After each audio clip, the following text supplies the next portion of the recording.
saudara-saudara kaum muslimin sekalian, diminta saudara-saudara berhenti daripada berkata-kata ketika khatib sedang berkhutbah.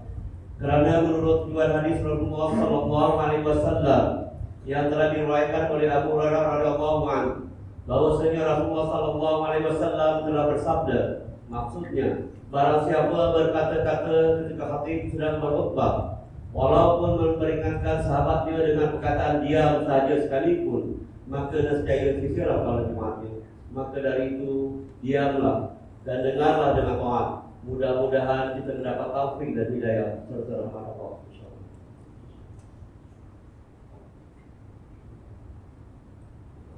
Alhamdulillah, alhamdulillah فلما بلغ معه السعي قال يا بني إني أرى في المنام أني أذبحك فانظر ماذا ترى قال يا أبت افعل ما تؤمر ستجدني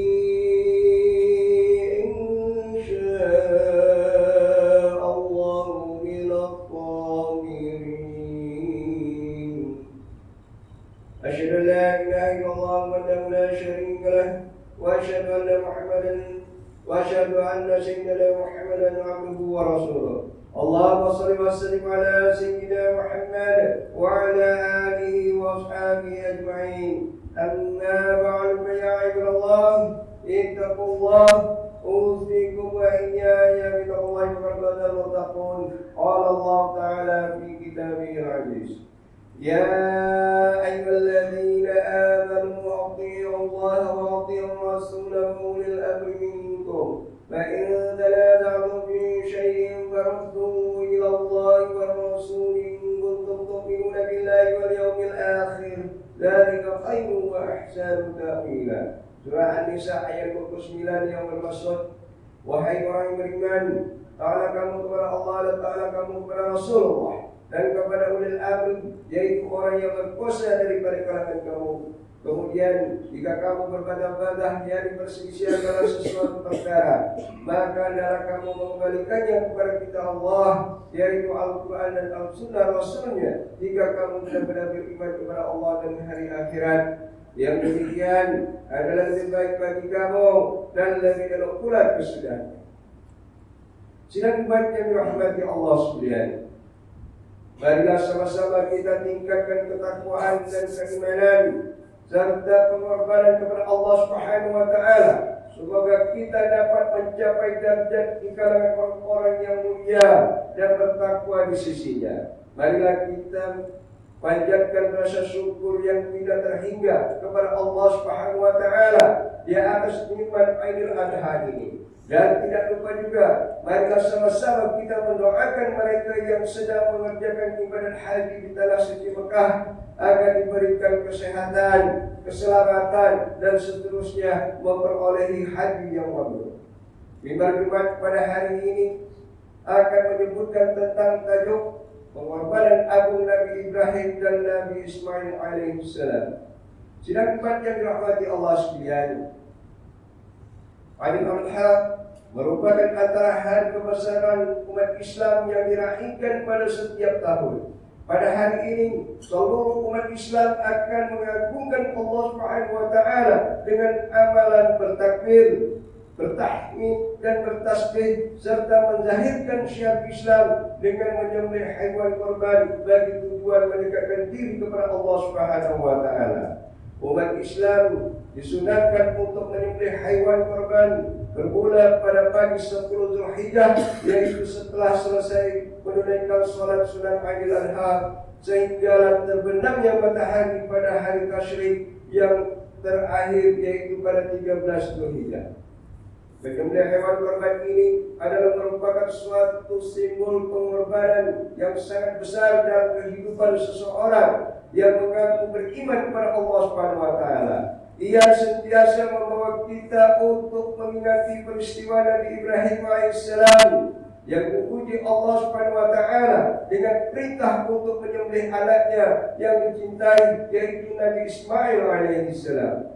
Firman Allah Subhanahu wa taala dalam surah As-Saffat ayat 102 yang dibacakan pada permulaan khutbah tadi yang bermaksud, maka tatkala anak itu sampai kepada peringkat umur yang membolehkan dia berusaha bersama-sama dengannya, Nabi Ibrahim berkata, wahai anak kesayanganku, sesungguhnya aku melihat dalam mimpi bahwa aku akan menyembelihmu, maka pikirkanlah apa pendapatmu. Anaknya menjawab, wahai bapakku, jalankanlah apa yang diperintahkan kepadamu. InsyaAllah ayah akan mendapati dari orang-orang yang sabar. Ma'asyiral muslimin rahimahullah. Ibnu Katsir menjelaskan bahawa ketika Nabi Ibrahim alaihissalam berhijrah daripada tanah kelahirannya, baginda sangat menginginkan akan zuriat keturunan. Nabi Ibrahim alaihissalam berdoa kepada Allah Subhanahu wa taala agar dikurniakan kepadanya seorang anak. Lalu kemudian Allah makbulkan doa tersebut. Hasil perkawinan Nabi Ibrahim alaihissalam dengan istrinya Hajar, maka lahir seorang anak lelaki yang diberi nama Ismail. Nabi Ismail dibesarkan oleh ibunya dengan penuh kasih sayang di sebuah kawasan lembah berbatu yang dikenali pada hari ini dengan nama kota Mekah. Ketika Nabi Ismail meningkat umur remaja, Allah Subhanahu wa taala menguji keimanan dan ketaatan Nabi Ibrahim alaihissalam. Di dalam tidurnya, baginda bermimpi menyembelih anaknya yang sangat dikasihi. Setelah diteliti, maka yakinlah baginda bahwa hal itu adalah merupakan perintah daripada Allah Subhanahu wa taala. Betapa besarnya ujian yang dihadapi oleh Nabi Ibrahim alaihissalam, seorang yang telah lama menunggu untuk mendapat zuriat, tetapi akhirnya diperintahkan untuk menyembelih anak yang dikasihinya itu. Setelah beberapa waktu, akhirnya Nabi Ibrahim menceritakan mimpi tersebut kepada anaknya Ismail. Betapa terkejutnya Nabi Ibrahim kerana mendapati anaknya Nabi Ismail sangat tenang mendengar perintah tersebut.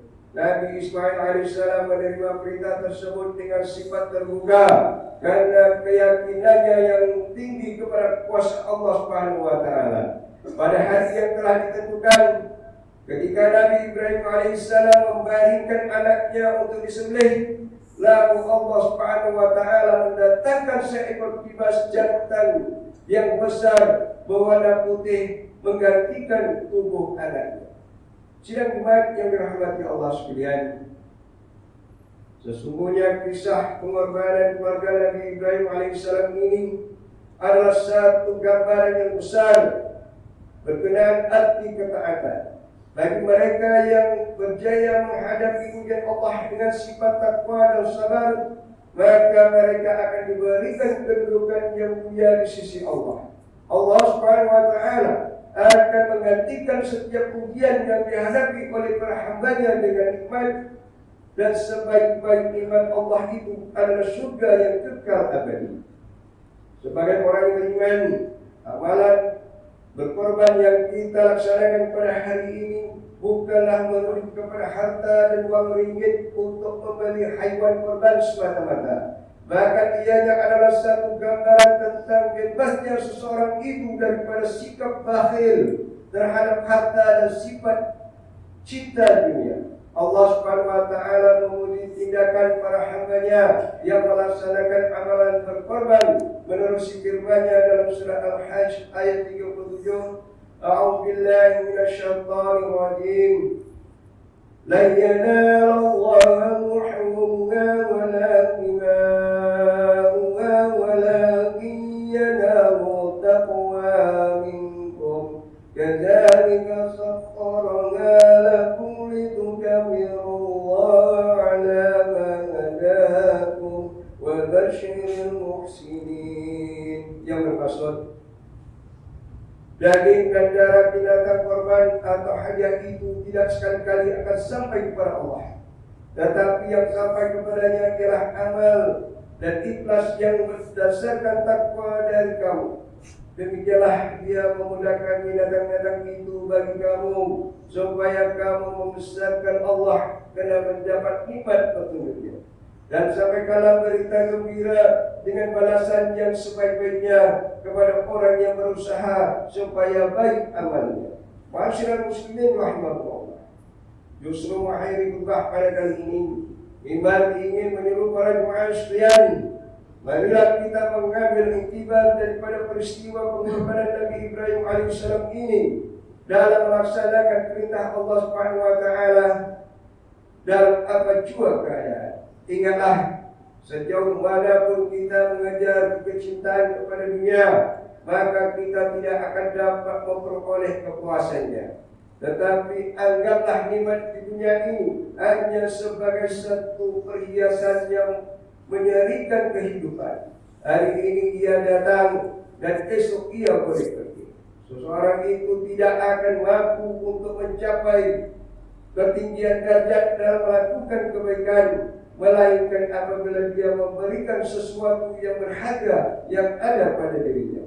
Sekalipun perkara itu adalah sesuatu yang sangat kita sukai ketika di dunia, namun demi meraih kebahagiaan di akhirat, kita perlu belajar untuk menyerahkan segala kecintaan kita itu kepada Allah. Semoga peristiwa ini akan menjadikan kita hamba yang soleh dan sanggup untuk berkorban demi meraih kegembiraan dan kebahagiaan di akhirat kelak. Firman Allah Subhanahu wa taala dalam surah Al-Imran ayat 68, A'udzu billahi minasyaitonir rajim. Inna awlan nasi Ibrahim lalladzina tabau wa dan nabiyyu walladzina amanu wallahu waliyyul mu'minin. Yang bermaksud, sesungguhnya orang-orang yang hampir sekali kepada Nabi Ibrahim dan berhak mewarisinya agamanya ialah orang-orang yang mengikutinya, dan juga Nabi Muhammad ini serta orang-orang yang beriman kepadanya, yaitu umat Islam. Dan ingatlah, Allah ialah pelindung dan penolong sekalian orang-orang yang beriman. Barakallahu li wa lakum bil Qur'anil azim wa nafa'ani wa iyyakum bima fihi minal ayati wal dhikril hakim wa taqabbal minni wa minkum tilawatahu innahu was-sami'ul 'alim. Aqulu qawli hadza wa astaghfirullahal 'azim li wa lakum wa lisa'iril muslimin wal muslimat wal mu'minina wal mu'minat wastaghfiruhu fa ya fadhal mustaghfirin wa ya najatat ta'imin. آمين يا موفق طاعين واغفر لنا بطاعتك أجمعين وتب علينا وعلى المسلمين واغفر ذنب من يقول أستغفر الله العظيم أستغفر الله.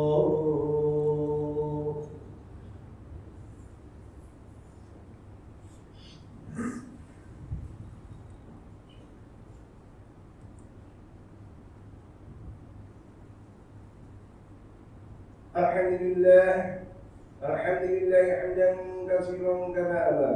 أشهد أن لا إله إلا الله وحده لا شريك له إقرارا بربوبيته وإرغاما لمن جحد به وكفر. وأشهد أن سيدنا محمدا سيد البشر صلى الله وسلم على سيدنا محمد وعلى آله وصحبه وسلم عين بنظر وأذن بحبه. أما بعد فيا عباد الله اتقوا الله فيما أمر واتقوا عما نهاكم عنه وزجر.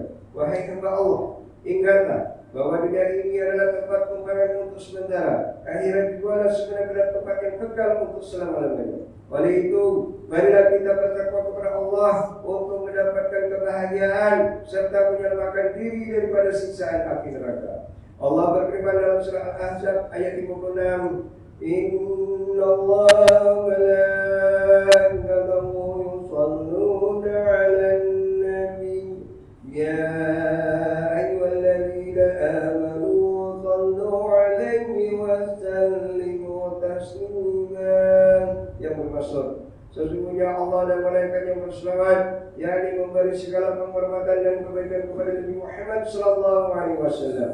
Wahai orang yang beriman, bersalawatlah kamu kepadanya serta ucapkanlah salam sejahtera dengan penghormatan yang sepenuhnya. Allahumma shalli wa sallim ala sayyidina Muhammad wa ala ali sayyidina wa maulana Muhammad. Marilah kita bermohon kepada Allah Subhanahu wa taala semoga Allah meridai khalifah Rasulullah sallallahu alaihi wasallam, yaitu Sayyidina Abu Bakar As-Siddiq radhiyallahu anhu, Sayyidina Umar bin Khattab radhiyallahu anhu, Sayyidina Utsman bin Affan radhiyallahu anhu, dan Sayyidina Ali bin Abi Thalib radhiyallahu anhu.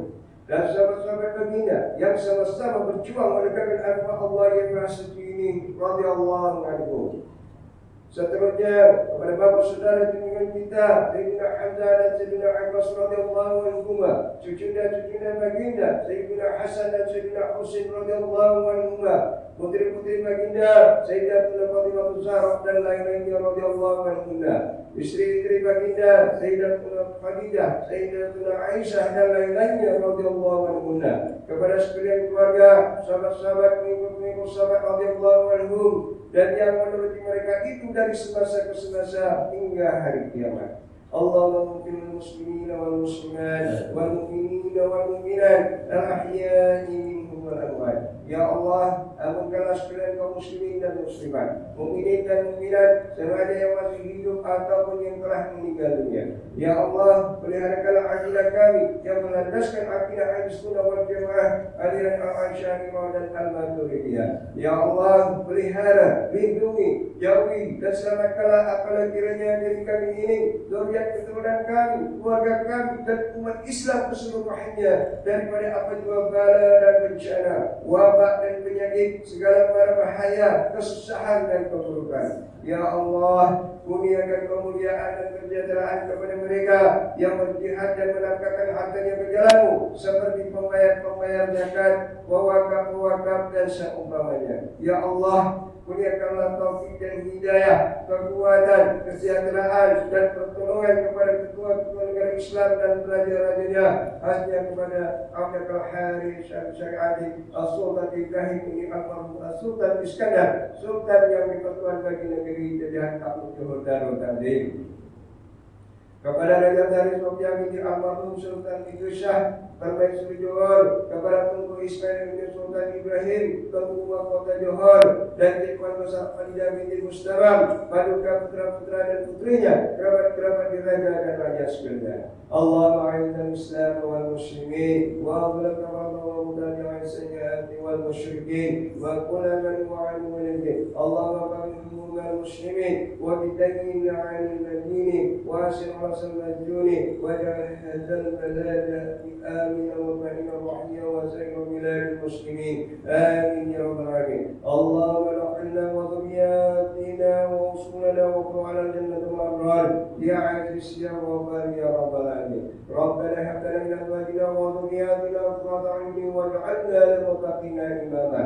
ربنا اغفر لنا ولإخواننا الذين سبقونا بالإيمان ولا تجعل في قلوبنا غلا للذين آمنوا ربنا إنك رؤوف رحيم. ربنا آتنا في الدنيا حسنة وفي الآخرة حسنة وقنا عذاب النار والحمد لله رب العالمين.